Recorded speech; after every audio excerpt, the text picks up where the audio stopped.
Hi everyone, welcome back. Thanks for joining us today. We've got a brand new story to share with you. So let's begin.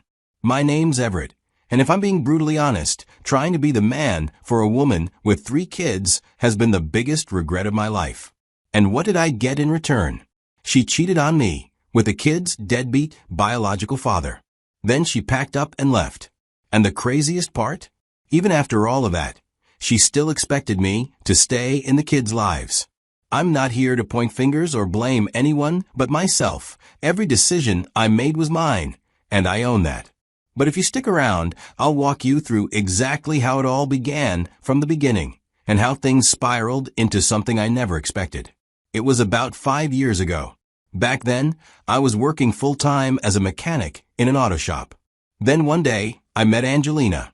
She was juggling life with 3 young kids, 2 boys and a girl, ages 2, 5, and 7. It wasn't hard to tell she was struggling. We met through a mutual acquaintance who brought her car to my shop. Angelina's car was barely running, and she didn't have the money to fix it. She looked embarrassed when she admitted that, and the honesty in her eyes made me feel for her. I told her I'd see what I could do, and ended up fixing the car for free. She thanked me like I had just given her the world, and I didn't think much of it after that. But that wasn't the last I'd see of her. She came back a couple of weeks later, needing another small repair. This time, she brought her kids. I didn't have a waiting area good enough for kids, so I let them sit near the office with a few snacks from the vending machine. They were shy at first, especially the oldest boy, but after a while, they warmed up to me. That was the first day I saw what kind of chaos Angelina was managing on her own. 3 kids, and no one around to help her. That's when I started stepping in as someone trying to be decent. I'd help with school drop-offs if I had the time. Sometimes I'd swing by her place to check on the car, bring groceries if she needed them. I saw it as helping someone who clearly needed support. Her ex, the father of her kids, was nowhere in the picture. He'd been locked up for selling drugs and was serving time. From what Angelina told me, he'd never been reliable even before prison. In fact, she used to hide from him when he was around, always afraid of what kind of trouble he'd bring with him. So, with him out of the picture, I guess she was doing her best on her own. But raising 3 kids by yourself? That's not just hard, it's damn near impossible without help. Over the next few months, something changed not just between me and the kids, but between me and Angelina too. We spent more time together, and slowly, what started as me just being the guy who helps out turned into something more. Before I knew it, we were dating. I knew what I was walking into. Or, at least I thought I did. We didn't rush things, but it wasn't long before she and the kids moved into my place. The apartment wasn't huge, but I made space. Gave the kids their own room, rearranged the kitchen to fit her stuff, and suddenly it felt like I had a real family. It took time, but those kids started calling me Dad. They trusted me. To make sure they never went without, I picked up a second job. During the day, I worked at the shop. At night, I picked up deliveries and odd handyman gigs. I was exhausted most days, running on fumes and coffee. I wasn't rich, but I did everything I could to keep them comfortable. After a few years of dating, we got engaged. I told her I wanted to make it official. She cried. Said no one had ever looked at her the way I did. Said the kids were lucky to have me. We weren't perfect, but it felt real. I thought I had finally found where I belonged. I didn't need anything more until things started to change. If you've ever ignored your gut feeling because you didn't want it to be true, then you're not alone. The unraveling of my relationship with Angelina started with small, quiet moments that slowly started adding up. It was around the time we had started talking seriously about the wedding. I observed that Angelina started pulling away. That's the best way I can describe it. Conversations that used to be natural between us became forced as her attention was always buried in her phone. And when I asked what she was up to, I'd get the same tired line. It's just work stuff. Then she suddenly had more errands than usual. Grocery runs that used to take 30 minutes were now lasting 2 hours. A quick coffee with a friend turned into entire afternoons. And the weird part? She stopped telling me where she was going like she used to. Things got worse with time. She began getting irritated by the smallest things. And then, the fights started coming. Over nothing.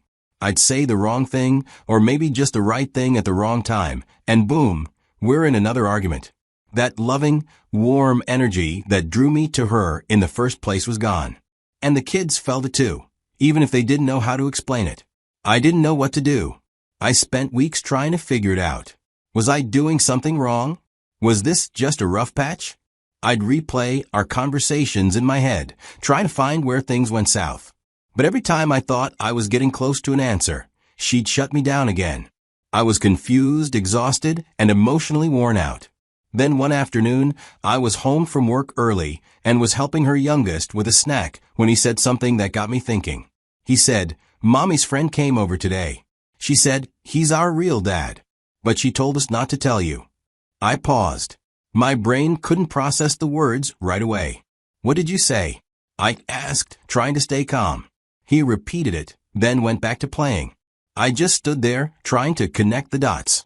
I went through the rest of the day on autopilot, but inside, I was trying to figure out how the hell to handle what I'd just heard. I spent the next couple of days playing out different versions of the conversation I was going to have with her. Part of me wanted to yell, to accuse, to demand an explanation. But the other part just wanted to hear the truth. I needed her to tell me what was going on. So after a couple of days of sitting with what her child had told me, I decided to talk to her one morning while the kids were still asleep. I sat her down and asked her two simple questions. I said, "Angelina, is your ex out of prison? Has he been by the house?" At first, she didn't say anything. Then she leaned back, crossed her arms, and shrugged. "I don't know," she said. "I don't even know if he's out." So I asked again, "Did he come by the house?" She narrowed her eyes at me and said, "You're being paranoid. Where is this even coming from? What, did you bug the house or something now?"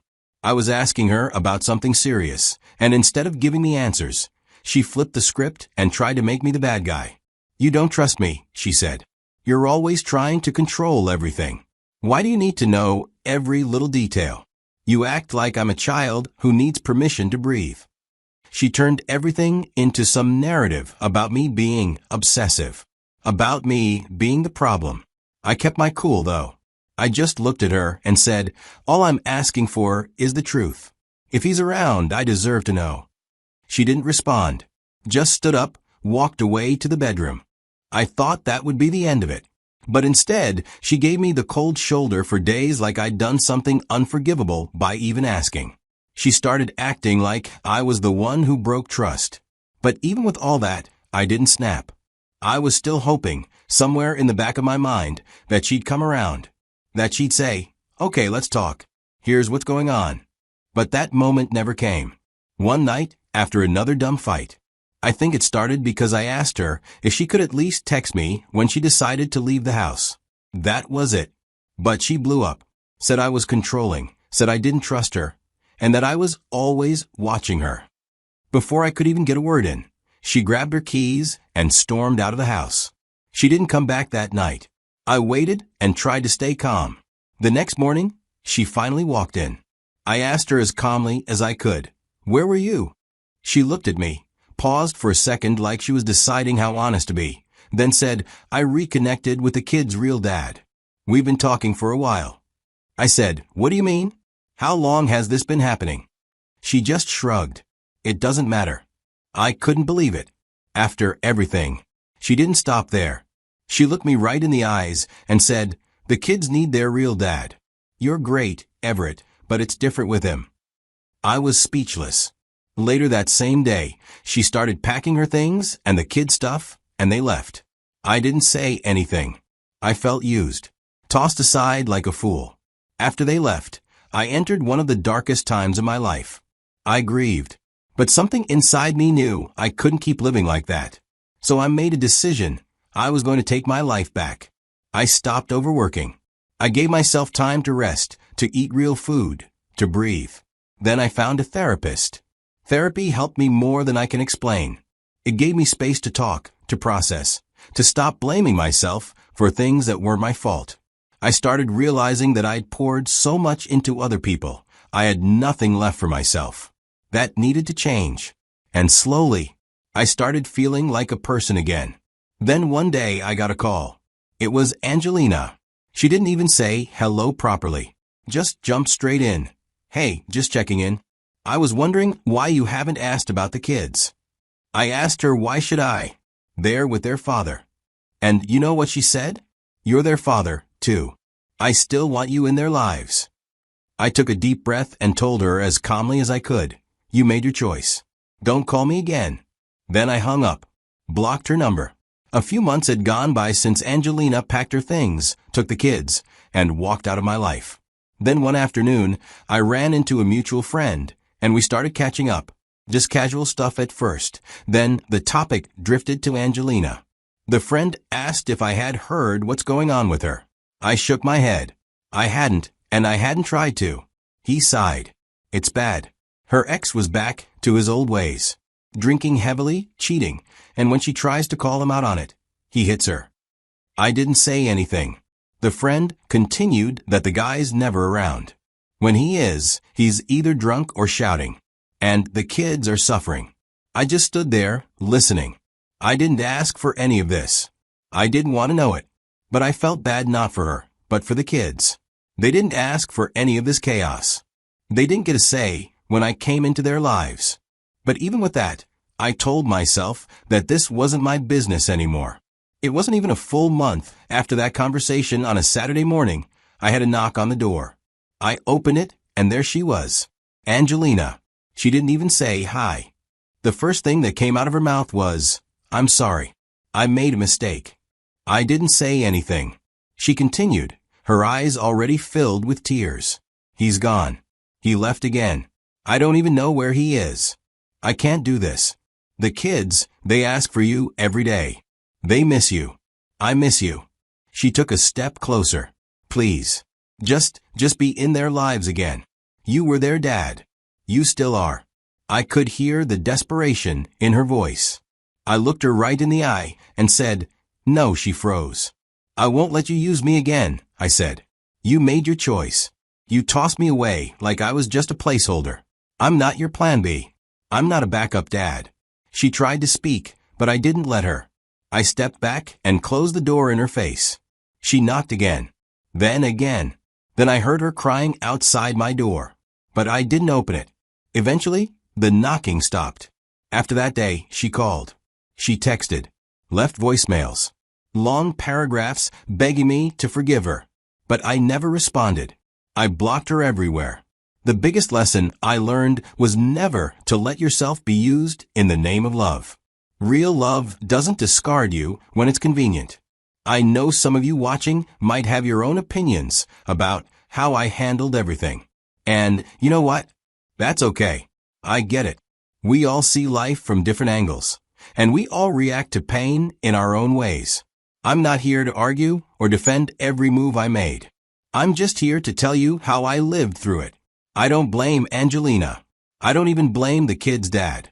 I blame myself for ignoring the signs, for shrinking myself just to make room for someone else's chaos. I blame myself for thinking that love means sacrificing everything, even your own sanity. I should have put myself first. I should have protected my peace, my energy, my future. And now I know better. So, if this story hit something in you or made you reflect, I want you to share your thoughts in the comments. I want to hear what you think. And if you know someone who's stuck in a situation like this, someone who's giving their all to someone who sees them as a fallback plan, send them this video. Share it. Maybe it'll give them the wake-up call I wish I had years ago. Thanks for watching. Take care of yourself.